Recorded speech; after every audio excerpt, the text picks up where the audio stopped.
Hello, everyone, and welcome to our webinar, Breathe Wisconsin, Understanding Our Air, Protecting Our Health. For those of you that are new to moms, we are a community of 1.5 million moms, dads, and caregivers. We're all united to protect our children's health from air pollution and climate change. My name is Janie Black, and I am the Wisconsin Field Organizer for Moms Clean Air Force. Today, I have the pleasure of speaking with Molly Collins, the Advocacy Director for Wisconsin and South Dakota at the American Lung Association, and Catherine Pruitt, Senior Director for Nationwide Clean Air Policy at the American Lung Association. Thank you so much, Molly and Catherine, for being here today. Thank you for having us. Thank you. Yes. Thank you all for joining us for a conversation with our experts, Molly and Catherine, as we break down the key findings of this year's American Lung Association State of the Air Report and explore what that means for Wisconsin and how individuals, advocates, and policymakers can use this data to push for cleaner, healthier air in our communities. So Molly, let's start with you. And if you could just explain what the State of the Air Report is and why the American Lung Association started this really important report. Well, yeah, the short answer is that for 26 years, the American Lung Association has analyzed the data from official air quality monitors around the country to compile the State of the Air Report to help educate the public and our decision makers about the air we breathe. And I think Catherine might even have a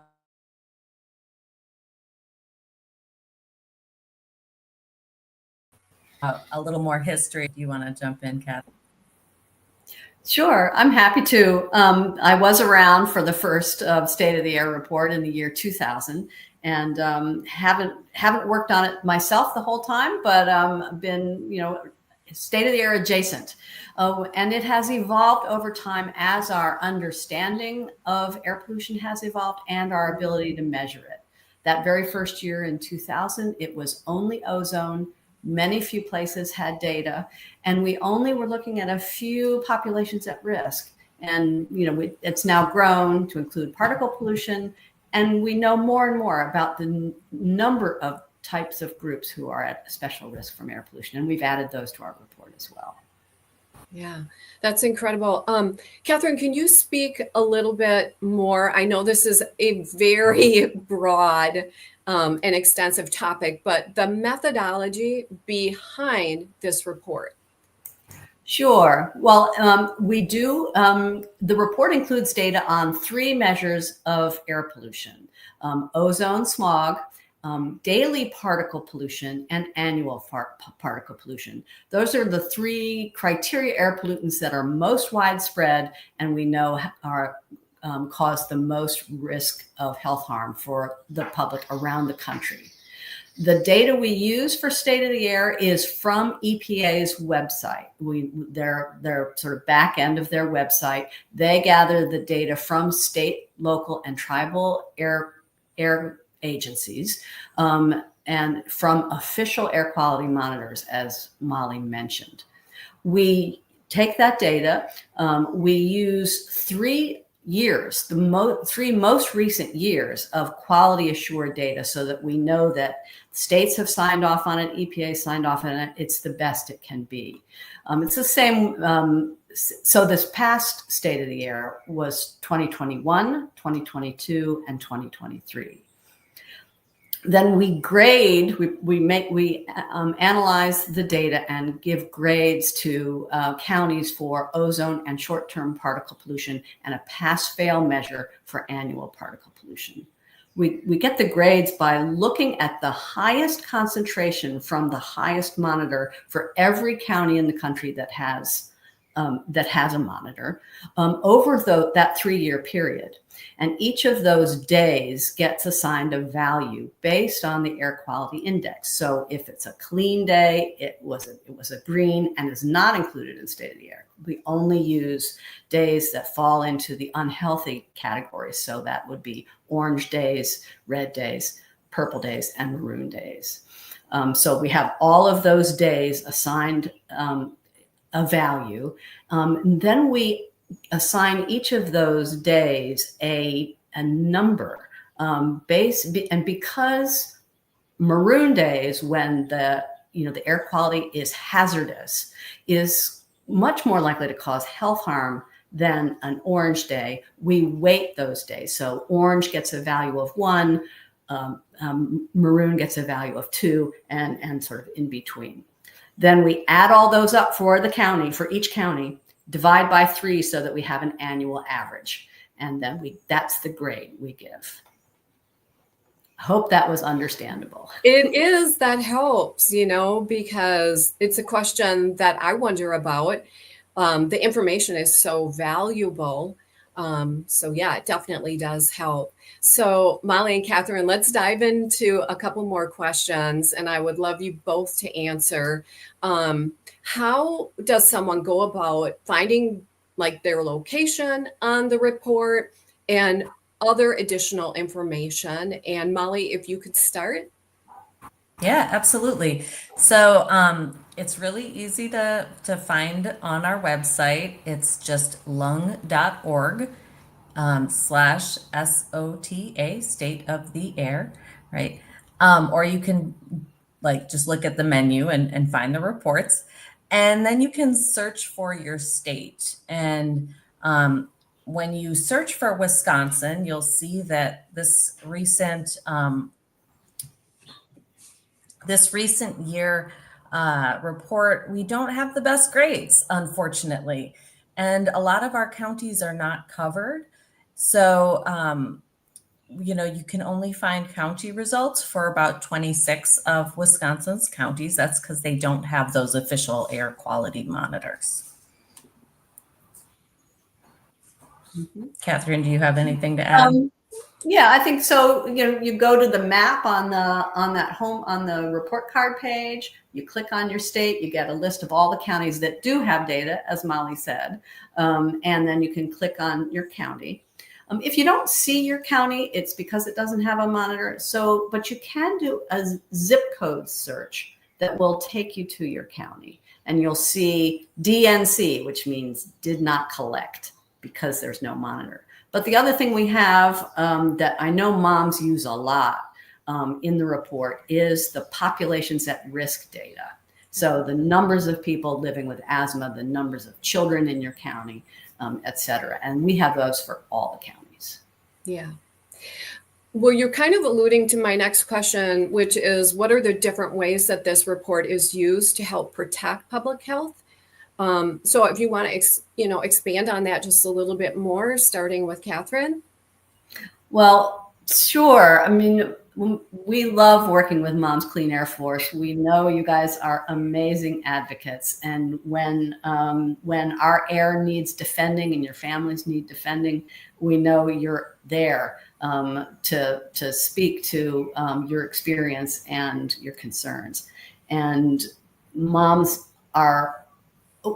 have found that State of the Air is a great resource for them. And we're so proud of the fact that you are able to use it to make a difference. And you can use it by talking about the grade in your county. You can use it by talking about, my kid has asthma, and so do 300,000 other kids in my county or in my state. That sort of information makes a difference. Yeah. And I think it puts a light bulb on in people's minds, oh, Milwaukee got a failing grade. Milwaukee has the worst, 26 is number 26 on the sort of worst air list in the nation. And so maybe I should download that app. Maybe I should check my air quality and is it does it feel funny today? I should definitely look at the app and maybe adjust my behavior if I have the ability to like not go outside or not take my kids outside to play today. So I think like it also is just a really important awareness raiser for these issues. Yeah, I definitely is in so many ways. And like you said, especially people who have asthma or allergies or anything like that. So, what are some additional ways that people can improve the air quality in their daily lives?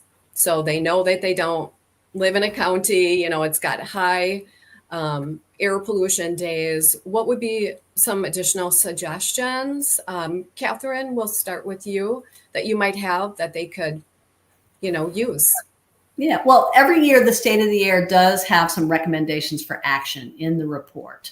And there's always a petition to sign if you go to the website. And this year, and it's usually things that you can do to protect yourself, things you can do in your community, things you can do in your state, because there always are those things. This year, the most important thing we decided we need to do is defend the people and the programs working at the EPA. Because they are under threat, and our ability to do this report and to provide information to the public is under threat. So, so that's a good place to start. But then you can also poke around in the report and find other recommendations for your own actions. And I know Molly is very involved in what's going on in Wisconsin. Yeah, I mean, absolutely. I think, using your voice, and we know Moms Clean Air Force is great at that, both in Wisconsin and around the country, to defend and work on additional measures to push legislators to clean up our air, whether it's, do we want new power plants to open in our community, or do we want, to figure out if we can get more of our energy from clean energy generation like solar and wind, to just like what choices are we making in our communities when we're buying new vehicles to run in our county or city fleets, right? So are we buying cleaner cars, EVs, that sort of thing? Are we putting in the infrastructure to do that? So definitely like advocating, and then also just like from a personal standpoint, what choices are we making to just like be more thoughtful about air quality and use that information to protect our kids. So are we checking the air quality? Are we suggesting we cancel soccer practice if it's poor? That sort of thing too. That's right. Molly, what are the key points that resonate the most with decision makers? Yeah, I think like the grades are really certainly like a trigger for them to be thinking more about it.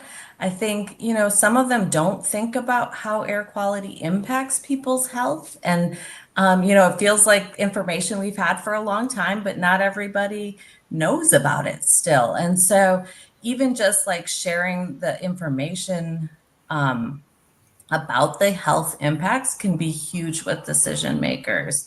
And I think like there are good things happening at our state capitol that, help us to think about really improving air quality. There was just an electric vehicle infrastructure bill that passed through one of the houses in the legislature yesterday.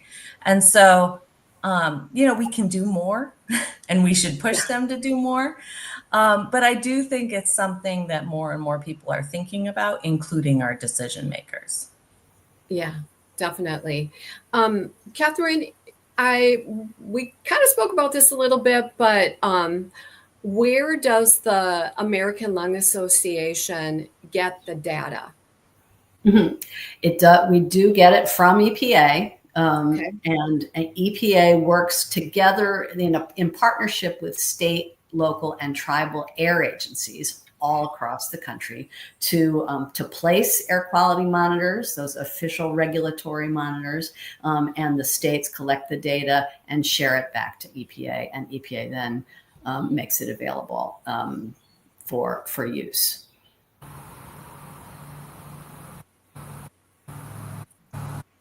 Okay, wonderful. So we do have some questions in the chat, and if you have questions, please go ahead and put them in the chat. We may not get to all of them, but we can always get back to you. One of the question is, and this is a great one, can you speak to any trends you've seen over the years? Is Wisconsin's air getting better or worse overall? So whoever would like to take that question first, and then maybe a follow-up. I can take it as a sort of a nationwide look. And Molly, I'm as a resident of Wisconsin, you've had your lived experience. In general, and this is true in Wisconsin as well, the air has gotten quite a bit cleaner over time. Most places, the worst air in our history of tracking the trends in state of the air was at the very beginning, those first years that we were doing the report.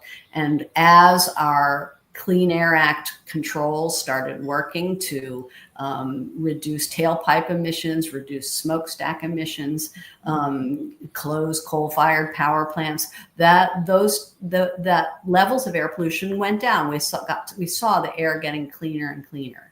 About 10 years ago, though, that started to change because the heat and the drought and the wildfires from the changing climate have been increasing both ozone pollution and particle pollution around the country. And I know Wisconsin really felt that in the last couple of years. Yeah, absolutely. And just, from a more narrow Wisconsin perspective, we absolutely tracked the national changes. And we saw like our air quality improve dramatically as, there were coal-fired power plants closing, as some of the factories and manufacturing cleaned up their processes. So all of that impacts Wisconsin just the way it does around the country. And this year was dramatically worse than prior years because of the wildfires we saw around the country and just the way the air flows. You can't put a bubble around where you live, right? So we have to be thoughtful, global, and citizens of the world, and Yes. think about how we can improve the situation for everybody, because it really is going to impact us, no matter if we would like it to or not, right? That's right. That's so true. Another question is, how can we use the State of the Air report to influence local or state level policies in Wisconsin? Molly, if you would like to start. Yeah, I mean, I use it all the time when I go to testify at the Capitol.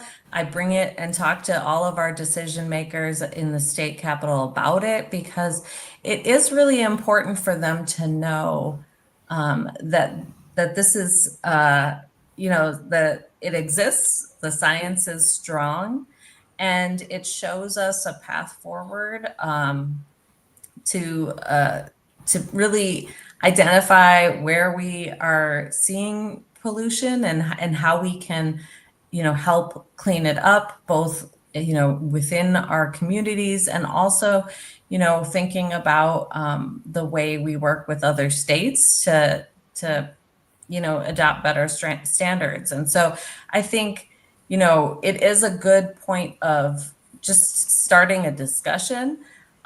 It might be a great point of starting a discussion with your local community. I know there's a group in Sheboygan, which has extremely poor air quality, extremely poor ozone. And, they have used the report to use it as a starting point to talk to their local decision makers. And they even, started doing some monitoring on their own with that, because we use the official air quality monitors for the report, but local communities might want to try some additional additional, commercial quality air monitors, and install them in the community to see what the story is there too. And I know there's a group in Milwaukee also doing that called the Fresh Air Collective. So there are different groups around the state who have really taken the report and taken it to the next level to impact their local and state decision makers. I love that. Catherine, do you have anything to add? Well, there's the testifying in the state that Molly mentioned, but in communities are making purchasing decisions. Your local municipality, they're deciding what kind of a fleet of vehicles to buy when they need new buses or new police cars. Maybe those could be electric. When they're looking at investments in infrastructure, are there alternative transportation? Is it safe to ride your bike or to walk instead of drive? And if not, what kinds of planning decisions could be changed? So at every level, wherever you live, there are decisions being made that have the potential to affect air quality. That's absolutely right. That's why things like Milwaukee County, who got an F for air quality, for them to receive electric school buses is such a huge celebration and such a win. It just, and it connects us all, and it's just makes those celebrations so much more important. I'm just gonna see. I'll just add one more thing, Janie, because you just reminded me of something important. A lot of local communities around Wisconsin are also developing their own sort of climate plans. Mm-hmm. So Milwaukee County, just like a couple weeks ago, adopted a climate plan that, through 2050 is going to take them to, totally clean energy. And so, and zero emissions in their buildings and vehicles. They're going to go down to net zero by 2050. And so that's a lot of work, and it's going to take us 25 years to get there probably. But like Milwaukee County's doing it. The city of Milwaukee adopted a clean energy plan, climate and equity plan. And there are other communities around the state. So that's another way folks can get involved, is to check with your local community and say, like, hey, do we have a plan for this? Because we're not going to get there unless we start with a plan, right? That's right. That is absolutely right. And last quick question, Moms Clean Air Force, how can parents get involved with you and advocate for our kids? That is an easy one. Go to momscleanairforce.org, and there's a beautiful red button that says join the force. Please join the force. We need you, as we continue to grow in Wisconsin, we become a powerful force to help the air in our very own state. So on that note, I would like to thank you so much, Molly and Catherine, for being our guests today, for sharing such valuable and important information. Everybody, please go check out the State of the Air report. And everyone deserves to breathe clean air, and to ensure that you can take an action today by signing the petition up above and have your voice be known. Thank you so much. Thank you, Catherine. Thank you, Molly. Thank you to our guests for joining us. It's been a pleasure. Thank you. And go out there and advocate, folks. Yes. Absolutely.